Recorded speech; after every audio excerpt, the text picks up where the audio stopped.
우리가 신앙생활을 할 때 정말 우리가 잘 알아야 될 대상이 삼위 하나님이시죠. 삼위 하나님을 우리가 정말 잘 알아야 됩니다. 근데 삼위 하나님 중에 우리가 정말 잘 알아야 되는 분이 예수 그리스도죠. 그래서 성경은 바로 이 예수님에 대한 이야기 아닙니까?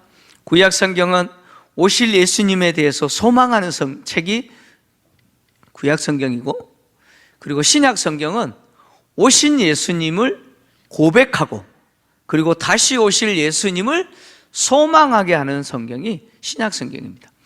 그러니까 성경은 예수님에 대한 이야기입니다. 예수님을 우리가 잘 알아야 되는데, 오늘 요한은 황제 숭배와 우상 숭배를 거절한 것 때문에, 그 행위에 참여하지 않는 것 때문에 말로 할 수 없는 고난을 당하는 박해중에 있는 아시아의 7 교회를 향하여 이 요한계시록을 편지로 기록하면서 은혜와 평강은 누가 주시느냐? 이 삼위 하나님이 주신다는 거예요. 당시 팍스 로마나에서 로마의 통치를 받을 때, 로마 황제에 순종할 때 마치 평화를 얻는 것처럼 이야기했지만, 실제로 우리에게 은혜와 평강을 주시는 분은 삼위 하나님이시라는 그 사실을 요한은 이야기를 합니다. 그래서 그 삼위 하나님 가운데 아버지 하나님은 이제도 계시고 전에도 계셨고 장차 오실 이죠. 지금도 세상 역사를 통치하고 계시고 인류의 역사를 시작하셨고 끝내시는 분이 누구예요? 바로 성부 하나님이시라는 거예요. 그분이 우리에게 은혜와 평강을 주시는 분이고, 성령 하나님이 우리에게 은혜와 평강을 주시는데, 성령 하나님은 하나님의 보좌 앞에 있는 7 영이라고 표현했잖아요. 이것은 아버지와 아들 대신 성부와 성자를 통해서 주신 그 명령을 수행하는 사신으로서 역할을 성령이 하신다는 거예요. 그래서 성령이 우리와 함께 동행하시면서 떠나지 아니하시고, 우리의 인생이 하나님 아버지와 예수 그리스도께서 정하신 그 방향과 목적대로 가도록 인도하시는 분이 누구예요? 바로 보혜사, 우리를 도우시는 성령이시죠. 그 성령님이 우리에게 은혜와 평강을 주신다. 그리고 바로 성자 예수 그리스도께서 우리에게 은혜와 평강을 주시는 분인데, 예수님은 누구시냐? 충성스러운 증인이시죠. 충성된 증인입니다. 진리를 증언하시기 위해서 어떤 위협에도 타협하지 아니하시고 진리를 증언하셨고 죽으셨죠. 그리고 죽은 자 가운데서 먼저 나셨고, 땅의 임금들의 머리가 되신 바로 그 예수께서 우리에게 뭘 주시는 분이에요? 바로 은혜와 평강을 주신다는 거예요. 왜냐하면 하나님의 계획, 하나님의 계시가 예수 그리스도를 통해서 드러나시고, 예수 그리스도께서는 그 계시를 실현하시는 분, 다시 말하면 하나님의 뜻이 세상 가운데 이루어지도록 지금도 인류의 역사를 통치하고 계시는 분이 누구예요? 예수 그리스도라는 거예요. 그 예수께서 우리에게 은혜와 평강을 주시는 분이다. 이렇게 예수를 소개하면서 요한은 예수 그리스도라고 하는 그 이름 앞에 말로 주체할 수 없는 감격을 누립니다. 가슴 뛰는 감동을 느껴요. 무슨 이야기냐면, 이름이라고 하는 것은 한 사람의 존재를 이야기하는 거잖아요. 그죠? 정락이라고 하는 이름은 저의 존재를 이야기하는 겁니다. 예수 그리스도라고 하는 이름은 예수 그리스도의 존재를 대변하는 것이죠. 근데 예수 그리스도라고 하는 그 이름은 요한에게는 아주 특별한 이름이라는 의미를 가집니다. 한 사람의 존재가 어떤 사람에게는 별로 그렇게 특별한 의미가 아닐 수도 있지만, 그분과 아주 친밀한 교제를 누리고 특별한 관계를 맺었던 분들에게는 그 이름이 특별하죠. 그렇잖아요? 예를 들면 나를 너무나 사랑하시는 아버지가 나를 살리기 위해서 대신 죽어주셨다라고 하는 그 일을 과거의 사건으로 갖고 있는 그 자녀들에게 있어서 그 아버지의 이름은 귀에 들릴 때마다 어때요? 가슴 뭉클한 감동이 있는 것이죠. 눈에 눈물이 맺히잖아요. 그런 가슴 뭉클함이 있잖아요. 마찬가지로 요한에게도 예수 그리스도를 소개할 때 예수 그리스도라고 하는 그 이름만으로도 가슴 뭉클한, 눈에 눈물 짓게 하는 그런 감동이 있었다는 거예요. 왜 요한이 이런 감동을 느끼느냐? 그래서 오늘 본문은 요한이 그 예수님을 찬양하는 내용이에요. 감동을 주체하지 못해서 그 예수님을 찬송하는 내용인데, 왜 요한은 이렇게 예수 그리스도 이름만 들어도 이렇게 감동하면서 찬송할까?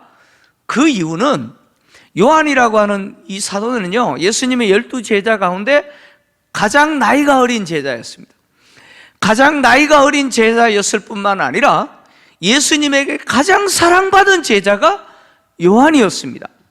그래서 요한이 요한복음을 기록하면서 자기 이름을 기록해야 될 그 란에 자기 이름을 기록하지 않고 주님이 사랑하시는 그 제자라고 3번이나 표현했어요.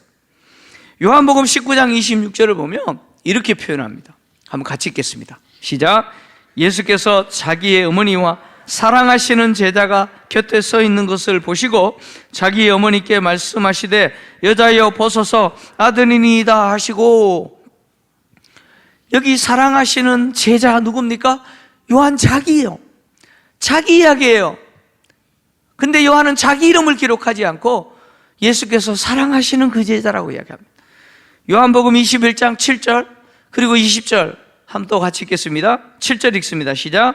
예수께서 사랑하시는 그 제자가 베드로에게 이르되 주님이시라 하니 시몬 베드로가 벗고 있다가 주님이라 하는 말을 듣고 겉옷을 두른 후에 바다로 뛰어 내리더라.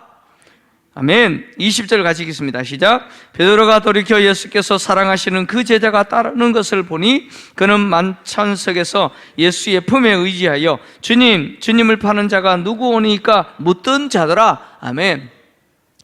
요한은 자기 이름을 기록하지 않아요. 자기 이름 대신 자기가 얼마나 주님께 사랑받은 제자였는지 이야기합니다. 주님께서 사랑하시는 그 제자, 자기 이야기죠. 요한은 자기가 주님으로부터 너무 사랑받은 존재였다는 사실을 알아요. 그래서 예수 그리스도라고 하는 이름만 들어도 뭐예요? 감동이 밀려오는 거예요. 근데 요한이 자기가 예수님에게 너무 큰 사랑을 받았고 가장 사랑을 받았던 제자였기 때문에만 이렇게 이야기하는 게 아니에요. 이렇게 감동하는 게 아니에요. 예수님은 요한뿐만 아니라 제자들을 사랑하고 심지어 이 땅에 있는 당신의 사람들을 얼마나 사랑했는지 모릅니다. 그래서 요한이 요한복음 13장 1절을 기록하면서 예수님의 사랑에 대해서 이렇게 기록을 했어요. 요한복음 13장 1절 같이 읽습니다. 시작.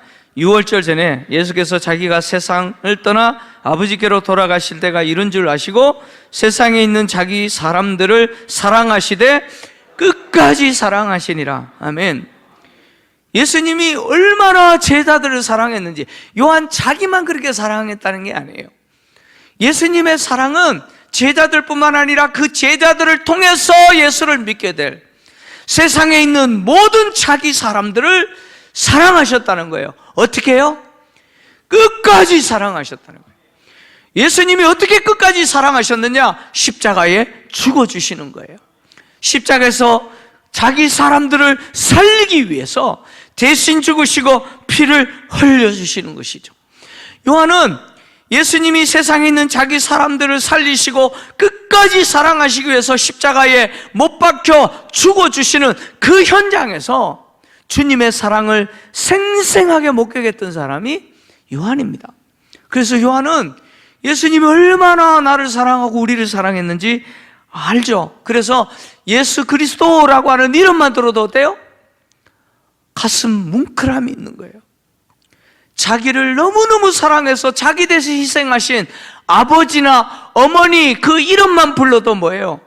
그 자녀에게 가슴 뭉클함이 있고 눈에 눈물이 맺히는 것처럼 요한은 그런 사람이었다는 거예요. 요한에게 있어서 예수님은 그런 이름이었습니다. 예수 그리스도라고 하는 이름은 그런 이름이었습니다.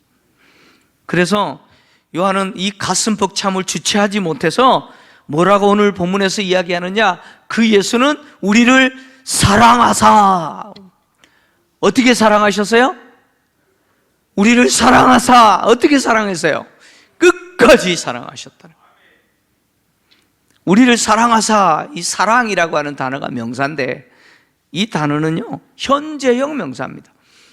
다시 말하면 이 사랑하사, 이 사랑이라는 단어에는 과거 시점, 현재 시점, 미래 시점이라고 하는 그 모든 시점이 다 포함되어 있다는 거예요. 그래서 예수님이 우리를 사랑하사라고 했을 때 그 예수님의 사랑은 과거에서는 어떤 사랑이었습니까? 십자가에 나를 대신해서 죽어주시는 사랑이죠.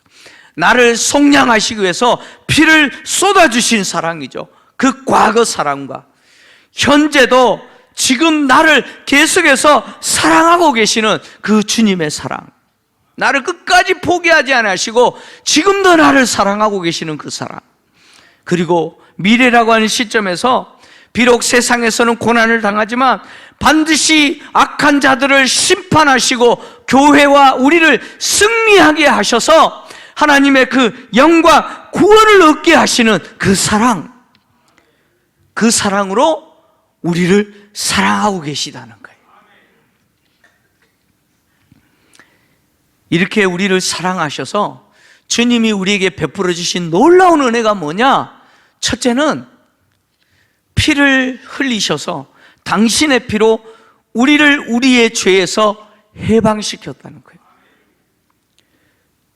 당신의 피를 흘리셨다는 것은 바로 십자가의 구속의 사랑이죠.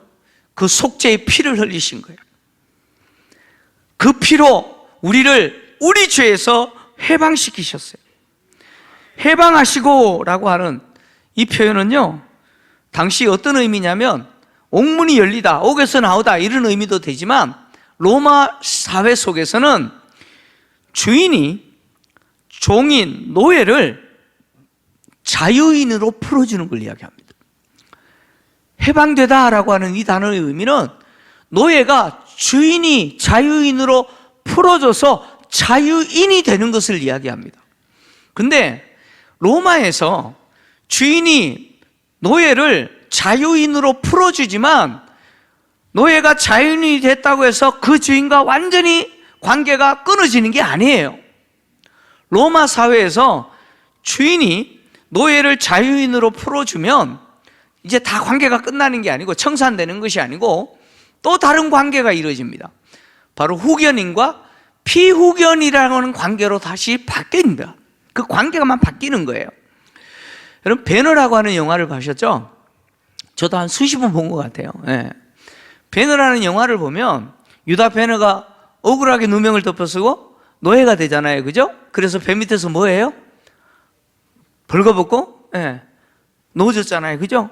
근데 유다 배너가 놓아줬던 그 배는 누구 배예요? 로마 함대에 사령관이 타고 있는 배 아니었습니까? 그래서 해전에 참여했는데 어떻게 됐어요? 그 사령관이 타고 있었던 그 배가 파손하죠. 부셔집니다.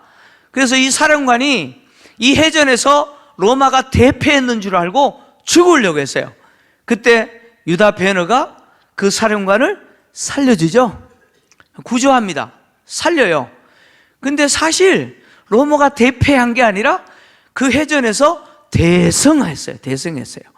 그래서 이 사령관이 황제에게 가서 영광을 누리잖아요. 면류관을 받아요. 그래서 자기를 살려준 유다 베너를 노예에서 자유인으로 풀어줘요. 근데 자유인으로 풀어줄 때 어떻게 합니까? 자기의 양아들을 삶아요. 그래서 자기의 반지를 주잖아요. 이때 이 해방되다라는 단어가 사용되는 거예요. 그러니까 노예에서 자유인이 되는 거예요. 그러나 로마 사회에서 자유인이 된다고 해서 관계가 완전히 단절되는 게 아니라 새로운 관계로 바뀌는 거예요. 후견인과 피후견인이라고 하는 관계로 바뀌는 거예요. 근데 오늘 예수님이 피를 흘리셔서 우리를 우리 죄에서 해방하셨다라고 했을 때 이 단어는 무슨 뜻이냐? 완전히 벗어나게 했다는 거예요. 우리 죄에서 완전히 벗어나게 했다. 다시는 죄의 종로로 타지 않는 자가 되게 만들었다, 그런 이야기죠. 이 해방하시고라고 하는 단어의 시제가요, 과거 시제입니다. 단순 과거 시제예요. 헬라어에서 단순 과거 시제는 무슨 뜻이냐면 과거에 한 번 일어난 사건인데 그 효과는 계속 되는 것을 이야기합니다. 그러니까 예수님이 피를 흘리시고 우리 죄에서 완전히 벗어난 자가 되게 하신 사건은 과거에 한 번 있었던 사건이에요. 그런데 그 효과는 지금도 계속해서 지속되고 있는 그 일을 주님이 우리에게 베풀어 주셨다는 거예요. 그래서 우리 죄 문제 해결하려고 또다시 십자가에 못 박혀야 될 일이 필요해요, 안 해요? 다시는 필요 없다는 거예요. 우리 죄 문제를 완전히 해결해 주셨다는 거예요. 바울도 이 이야기를 로마서에 기록을 했습니다. 로마서 6장 10절에서 11절을 보면 바울은 예수 그리스도의 십자가의 죽으심으로 우리가 죄에 대해서는 영원히 죽은 자요, 하나님과 관계에서는 예수 그리스도 안에서 살아있는 자가 되게 만들었다고 기록합니다. 함께 읽습니다. 시작. 그가 죽으심은 죄에 대하여 단번에 죽으시며 그가 살아계심은 하나님께 대하여 살아계심이니 이와 같이 너희도 너희 자신을 죄에 대하여는 죽은 자요 그리스도 예수 안에서 하나님께 대하여는 살아있는 자로 여길지어다. 아멘. 예수님의 죽으심은 우리를 죄에 대해서는 단번에 영원히 죽은 자가 되게 만들었다는 거예요. 완전히 죄에서 벗어난 자가 되겠다는 거예요. 그리고 하나님과 관계에서 예수 그리스도 안에서 영원히 살아있는 자가 되게 만들었다는 거예요. 할렐루야. 여러분, 이 얼마나 놀라운 일입니까? 예수님이 우리에게 베풀어 주신 이 놀라운 일, 이 사랑이 얼마나 위대합니까? 이 위대한 사랑에 대해서 여러분 감격이 있어야 되지 않겠습니까? 인간이라면 감격해야 되지 않습니까? 돌과 나무라면 감격이 없겠지만 인간이라면 내게 베풀어 주신, 나를 살려주신 이 놀라운 은혜에 대해서 감격이 있어야 되는 거예요.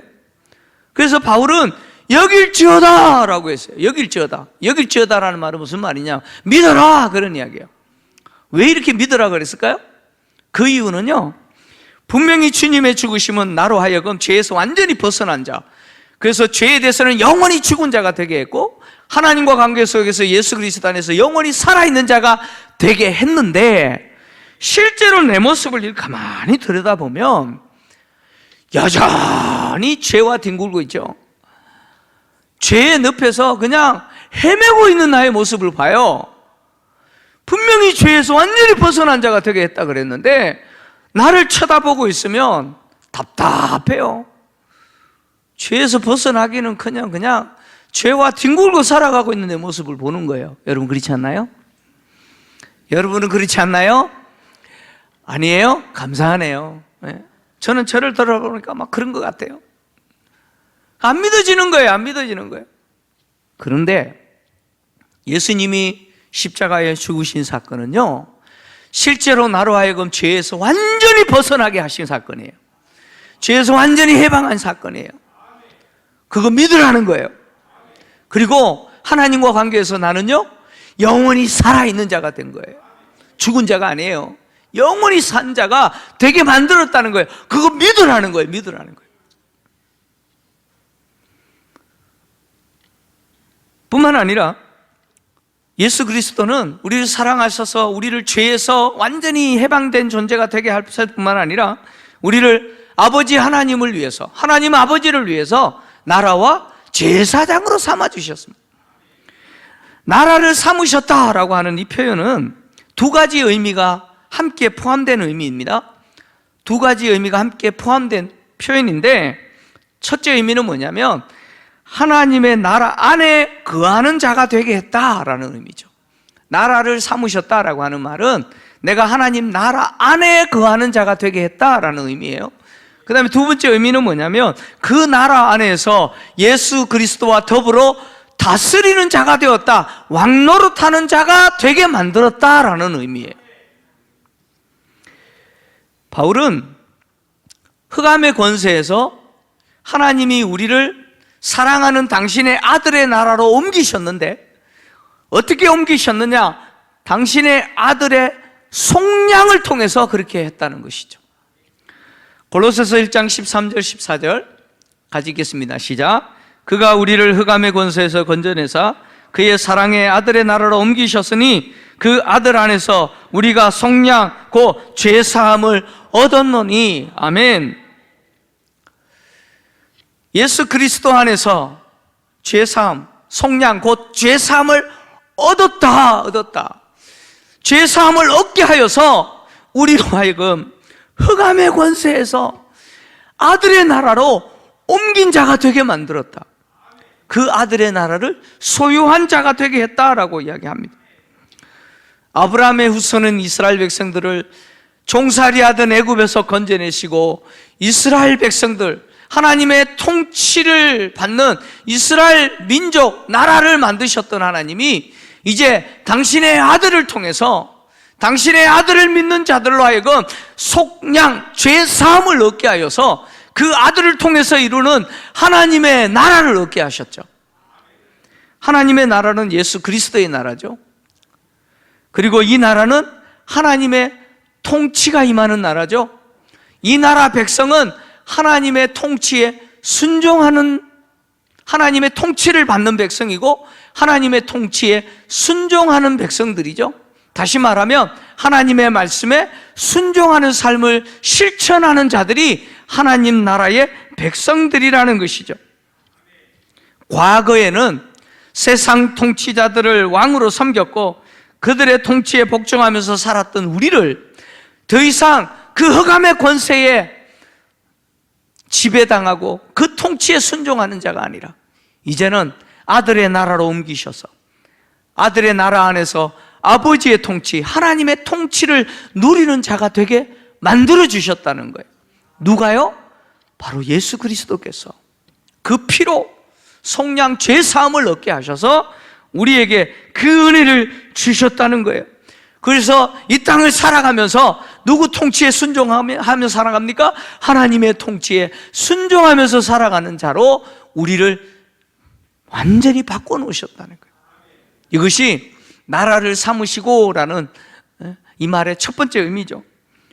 또 두 번째 의미는 예수 그리스도 안에서 그 나라 안에서 예수 그리스도와 함께 다스리는 자, 왕노릇하는 자가 되게 했다라는 의미죠.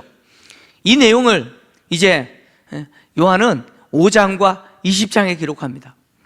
5장 10절을 좀 같이 읽겠습니다. 5장 10절 같이 읽습니다. 시작.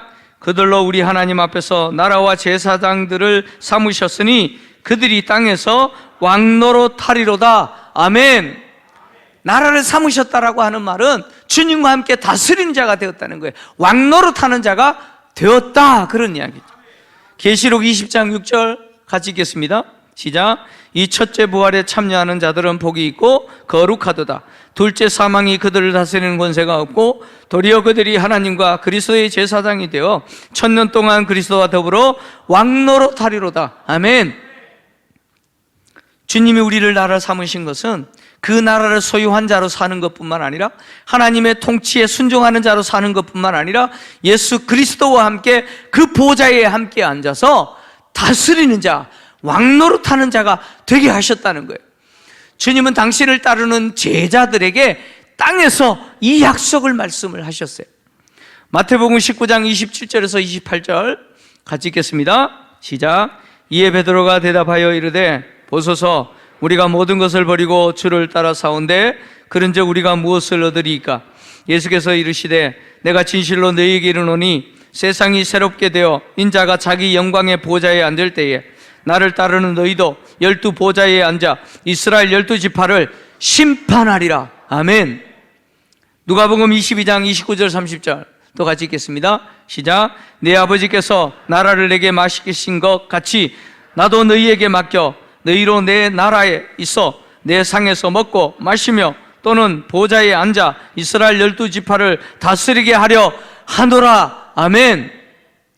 나라를 삼으셨다는 의미는 이제 장차 이루어지게 될 그 하나님의 나라, 아들의 나라에서 그 아들과 함께 먹고 그 아들과 함께 보좌에 앉아서 이스라엘 12지파를 심판하는, 다스리는 역할을 하게 될 거라는 거예요. 왕노릇 하게 될 거라는 거예요. 여러분, 주님과 함께 먹고 주님과 함께 보좌에 앉아서 이스라엘 12지파, 하나님을 대적하고 우리를 박해했던 세상의 악한 자들을 심판하고 있는 내 모습을 한번 상상해 보십시오. 여러분, 감격적이지 않습니까? 주님의 보좌에 함께 앉아서 왕노릇하고 있는 내 모습을 한번 상상해 보십시오. 여러분, 감격이 물러와야 돼요. 하나님을 찬송해야 돼요. 찬송해. 이것을 상상하면요, 막 찬양하고 싶어요. 그리고 우리로 하여금 나라로 삼으신 것뿐만 아니라 제사장 삼으셨다 그랬죠. 제사장 삼으셨다라고 하는 이 표현은요, 구약에서는 상상할 수 없는 표현이에요. 구약에서 제사장은 누군가요? 누가 제사장입니까? 구약에서 제사장. 네. 눈 떠봤더니 응애 하고 눈 떠봤더니 아버지가 누구예요? 제사장이에요. 그 사람만 제사장 될 수 있어요. 이스라엘 백성이라고 제사장 될 수 없어요. 레위 지파라고 해서 제사장 될 수 없어요. 오직 아론의 후손만이 제사장 될 수 있어요. 아주 소수의 특별한 사람들만 제사장이 될 수 있어요.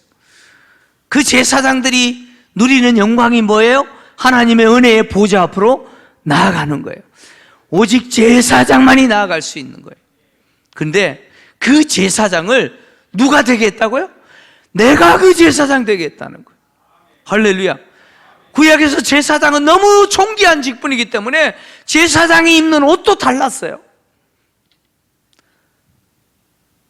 예수 그리스도는 우리를 그런 제사장으로 삼으시고, 그래서 장차 이루어지게 될 그 천상 보호자에 우리가 나아가서 그 하나님을 섬기고 하나님을 예배하는 자로서 제사장으로 살게 하셨죠. 장차 그 일이 우리에게 이루어질 거예요. 그리고 이 땅에 살아가면서 그 천상에서 이루어질 그 보좌를 사모하면서 이 땅에서 우리는 제사장으로서 하나님의 은혜의 보좌 앞으로 나와서 하나님 앞에 우리 자신을 드리면서, 나를 제물로 드리면서 하나님께 예배 드리는 자가 된 것이죠. 여러분, 오늘 5월 7일 아닌가요? 그죠? 5월 7일 아니에요. 그죠? 5월 5일부터 시작해서 황금 연휴 아니었어요? 이 황금 연휴에 여러분들이 이 자리에 왜 있어요? 에? 어제까지는 비 왔지만 오늘 비 안 오잖아. 네. 우리가 여기 있는 이유는 뭐예요? 저와 여러분의 신분이 뭐라고요? 여러분, 제사장이기 때문이에요. 하나님께 예배 드려야 될 제사장들이기 때문에 여러분들이 여러분 자신들을 드리고 하나님 주신 물질을 드리고 이 자리에 나와서 제사장으로서 역할 하고 계시는 거예요. 옆분 분에게 다시 한번 이렇게 인사합시다. 제사장님. 네. 네. 여러분, 제사장이에요. 제사장. 우리가 제사장이라고 하는 사실은 바로 이사야 선지자가 예언한 내용이 성취된 거예요. 요한은 이사야 선지자가 예언한 그 일이 성취됐다는 거예요. 누구를 통해서? 예수 그리스도를 통해서 성취됐다는 거예요. 이사야서 61장 6절, 이사야 선지자는 이렇게 예언을 합니다. 같이 읽겠습니다. 시작. 오직 너희는 여호와의 제사장이라 일컬음을 받을 것이라. 사람들이 너희를 우리 하나님의 봉사자라 할 것이며 너희가 이방 나라들의 재물을 먹으며 그들의 영광을 얻어 자랑할 것이니라. 아멘. 이사야 선지자가 말하고 있느니 너희는 유대인 아닙니다. 이스라엘 백성들 아니에요. 제사장들 아닙니다. 여기서 너희는 세계 각처에서 하나님께 돌아온 시온의 자녀들이에요. 이방인들이에요. 하나님은 당신의 영광의 빛을 세상의 모든 민족 가운데 비추시고, 그리고 그 영광의 빛을 보고 하나님께 돌아온 자들을 시온의 자녀들로 삼고 이들을 제사장으로 삼으시고 하나님의 봉사자가 되게 하신 거죠. 이 예언이 이루어져서 지금 저와 여러분이 이 자리에 있는 거예요. 예수 그리스도를 통해서. 이사야 선지자가 그렇게 예언했던 이 예언이 성취가 되어서 우리가 제사장이 되어서 하나님의 은혜의 보좌 앞에 나와서 이렇게 예배 드리는 것이죠. 하나님을 섬기는 자, 제사장이요 봉사자가 된 것이죠. 베드로는 우리가 하나님의 나라를 소유해서 왕 노릇하는 자일 뿐만 아니라 제사장으로서 하나님을 예배하는 섬기는 자가 되었다는 사실을 이 두 개념을 통합해서 베드로전서 2장 9절에서 왕 같은 제사장이라고 이야기한 거죠. 저와 여러분은 왕 같은 제사장. 여러분, 이 얼마나 놀라운 은혜입니까? 그래서 요한은 이 예수를 찬양할 수밖에 없는 것이죠. 이 예수 그리스도를 찬양하면서 영광과 능력이 세세토록 있을지어다 아멘 이렇게 찬양합니다. 예수 그리스도는요 모든 피조 세계를 창조하신 분이시고 모든 피조 세계와 모든 인간으로부터 찬송받으시기에 합당하신 분이시죠. 요한은 계속해서 이제부터 보좌에 앉으신 하나님과 그 어린 양 되신 예수 그리스도를 모든 피조 세계가 찬송하는 내용을 계시록에 이제 담을 거예요. 하나님과 그리고 어린 양 되신 예수 그리스도께서 찬송 받으시기에 합당한 분이시기 때문에 요한계시록을 통해서 계속 찬송을 기록을 하게 될 겁니다. 예수 그리스도께서 가지신 그 영광은 세상 영광이 아닙니다. 예수 그리스도께서 가지고 계신 그 영광은 절대자의 영광이에요. 하늘과 땅의 모든 권세를 소유하신 절대자의 영광이요 하나님의 영광이죠. 그리고 예수 그리스도께서 가진 능력은 모든 피조 세계가 무릎 꿇고 경배하며 주라고 고백해야 될 능력을 소유하신 분이죠. 절대자의 능력이죠. 절대자의 권력을 갖고 계신 분이 바로 예수 그리스도입니다. 전능하신 능력을 갖고 계신 분이 예수 그리스도죠.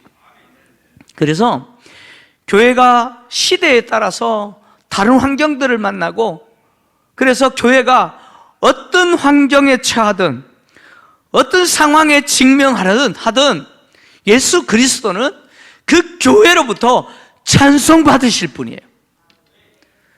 교회는 어떤 상황을 만난다 할지라도 예수 그리스도에게 찬송해야 될 공동체죠. 교회된 성도들은 어떤 일을 만나더라도 어떤 상황 가운데 내가 있더라도 누구를 찬송해야 돼요? 예수 그리스도를 찬송해야 됩니다. 아멘입니까? 근데요, 성도들 중에는요, 주님이 내게 은혜를 베풀어 주시고 좀 형통하게 하면 할렐루야 찬양하는데, 조금만 불편한 일이 생기면 주님 왜 그러십니까? 예? 주님 계신 거는 맞습니까? 주님 뭐 저한테 서운한 일이 있습니까? 뭐 원망하고 불평하고 막 그러잖아요. 그죠? 여러분, 예수님은요, 내가 어떤 형편에 처하든 간에 그 형편이 불편하든 아니든 우리에게 찬송받으시기에 합당하신 분이에요. 여러분들은 찬송하셔야 돼요. 힘들 때도 찬송하셔야 돼요. 고난이 찾아와도 찬송하셔야 돼요. 예수 그리스도는요, 반드시 교회로 하여금 승리하게 하실 겁니다. 여러분들에게 승리하게 하실 겁니다. 우리를 힘들게 하는 그 악한 세력들, 그 존재들 다 멸하시고 반드시 우리에게 승리를 주시고 구원이 이루어지게 하실 겁니다. 그래서 우리는 그 예수를 믿고 이 사실을 믿는다면 우리는 그 주님 앞에 찬송해야 되죠. 예수 그리스도는요, 로마 황제도 무릎 꿇고 경배하며 주라고 고백해야 될 분이 예수 그리스도예요. 요한이 요한계시록을 기록하고 편지로 보내는 이 아시아 7교회는 황제 숭배하지 않았다고, 우상 숭배에 참여하지 않았다고 말로 할 수 없는 고난을 당합니다. 한마디로 예수 믿는 것 때문에 고난 당하는 거예요. 예수 믿는다는 이유 때문에 힘든 시간들을 보내고 있습니다. 그러나 요한은 그들을 향해서 이렇게 말하고 있는 거예요. 예수는 여러분들을 사랑하십니다.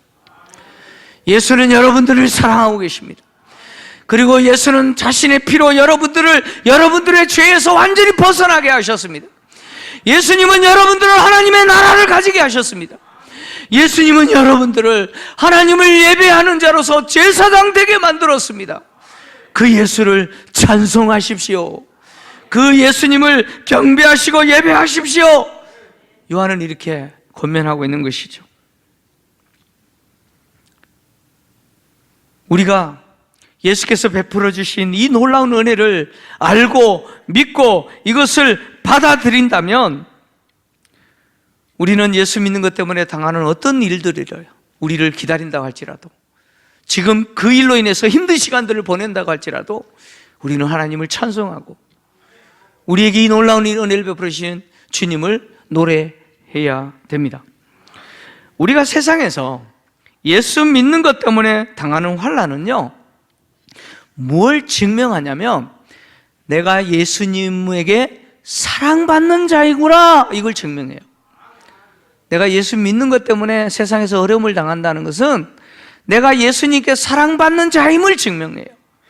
뿐만 아니라 내가 죄에서 완전히 벗어난 자임을 증명하고 내가 하나님의 나라를 소유한 자인 것을 증명하고 장차 주님과 함께 앉아서 그 보좌에서 나를 힘들게 했던 저 원수들을 심판하는 자임을 증명하는 거예요. 뿐만 아니라 내가 예수 믿는 것 때문에 힘든 시간들을 보낸다는 것은 내가 주님만을 섬기는 자가 되었다고 하는, 내가 제사장이라고 하는 사실을 증명하는 역할을 하는 것이죠. 성권한 후 영광이라는 말이 있습니다. 성권한 후 영광이라고 하는 이 말은요, 주님이 우리에게 보여주신, 주님이 걸어가신 길이죠.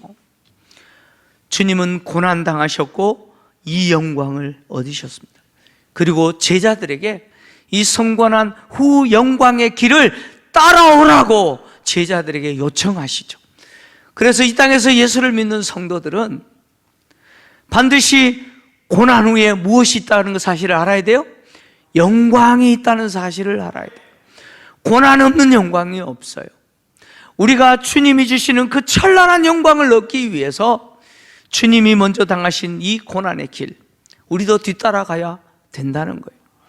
그래서 예수를 믿으면서 당하는 어려움과 불편함과 억울한 일들, 그 고난이라고 하는 것은 내가 예수 잘 믿는다라고 하는 사실, 나에게 앞으로 영광이 주어질 거라고 하는 사실을 보장한다는 사실을 여러분 기억하시고, 여러분 예수 잘 믿으시기 바랍니다.